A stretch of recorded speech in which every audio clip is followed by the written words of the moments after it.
క్రీస్తునందున్న ప్రియులకు ప్రేమతో వందనాలు తెలియజేయుచున్నాను. సెప్టెంబర్ నెల 8వ తేదీ 2024. ఈరోజు దేవుడు మనకు చేస్తున్న వాగ్దానం ఏమిటనగా జకరియా గ్రంథము 9వ అధ్యాయము 12వ వచనం. బంధకములలో పడియుండియు నిరీక్షణ గల వారలారా, మీ కోటను మరలా ప్రవేశించుడి, రెండంతలుగా మీకు మేలు చేసేదనని నేడు నేను మీకు తెలియజేయుచున్నాను. ఆమేన్. నా ప్రియమైన సహోదరి సహోదరులారా, క్రైస్తవులమైన మనమందరం కూడా ఈ లోకంలో మనం జీవించటానికి, మన అవసరతలు తీర్చబడటానికి, మనకున్న అక్కర్లన్నీ తీర్చుకోవటానికి దేవుని మీద ఆధారపడుతూ ఉంటాం. అయితే మనలో కొంతమంది అనుకున్నది జరగలేదని, అవసరాలు తీర్చలేదని, వ్యతిరేకతలు ఎదురయ్యాయని, ఇబ్బందులు ఎదురయ్యాయని దేవుణ్ణి విడిచిపోయిన వారు ఖచ్చితంగా ఉన్నారు. అయితే దూరంగా ఉన్నప్పటికీ దేవుని మాటలు వారిలో ఉన్నాయి గనుక, ఇంతకు మునుపు దేవునిలో ఉన్నవారు గనుక మరలా దేవుని మీద ఏదో ఒక చిన్న ఆశ కలిగి ఉంటారు.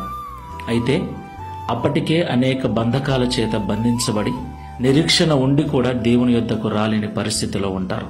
అలాంటి వారందరితో దేవుడు మాట్లాడుతున్నాడు. రండి, నేను మీకు రెండంతలుగా ఇస్తాను. మొదట మీరు కోరిన దానికంటే అధికమైన మేలులు, రెండంతల ఆశీర్వాదాలు మీకు ఇస్తానని దేవుడు వాగ్దానం చేస్తున్నాడు. కాబట్టి మాటలు వింటున్న ప్రియ సహోదరి సహోదరుడా, నిరీక్షణ ఉండి కూడా ప్రార్థన మానేసి ఉన్నావా? నిరీక్షణ ఉండి కూడా దేవుని మందిరానికి రాలేని పరిస్థితిలో ఉన్నావా? ప్రభువు నీతోనే మాట్లాడుతున్నాడు. ఎలాంటి బంధకాలలో నువ్వు ఉన్నావో వాటి నుండి విడిపించబడి దేవుని సన్నిధికి, దేవుని మందిరానికి, ప్రార్థన కోటకు మరలా నువ్వు చేరినట్లయితే దేవుడు రెండంతలుగా నిన్ను దీవిస్తాడు. ప్రార్థన చేసుకుందాం.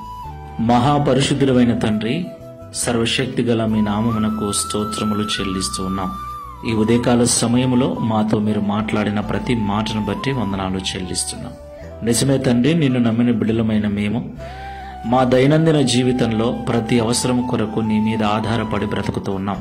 అయితే కొన్నిసార్లు మరి అనుకున్నది నెరవేరలేదని ప్రార్థన మానేసిన వారు, మందిరానికి రాకుండా మానుకున్నవారు, నీ సన్నిధికి దూరమైన వారు కూడా లేకపోలేదు. అలాంటి వారందరూ అనేక బంధకాల చేత బంధించబడి మరి వాటి నుండి విడిపించబడలేక మరలా నీ వైపు చూస్తున్న వారు లేకపోలేదు. అలాంటి వారందరూ కూడా తిరిగి మరలా ప్రార్థన కోటలో, మందిరం అనే కోటలో ప్రవేశించినట్లయితే రెండంతల ఆశీర్వాదాలను, రెండంతలుగా మేలు దయచేస్తానని ఈ ఉదయకాల సమయంలో వాగ్దానం చేసినందుకు స్తోత్రాలు. ఈ ప్రార్థనలో ఏకీభవిస్తున్న వారిలో ఎవరైనా అలాంటి వారు ఉన్నట్లయితే తిరిగి వారు కట్టబడుటకు, తిరిగి నీ మందిరంలో, సంఘములో చేర్చబడుటకు, తిరిగి ప్రార్థన ఆత్మచేత నింపబడుటకు సహాయం చేసి తద్వారా ఈ దిన వాగ్దానమును మా అందరి జీవితంలో నెరవేర్చి మీ నామమును మహిమపరచుకొనమని యేసు నామములో ప్రార్థిస్తున్నాము తండ్రి. Amen. Praise the lord. God bless you.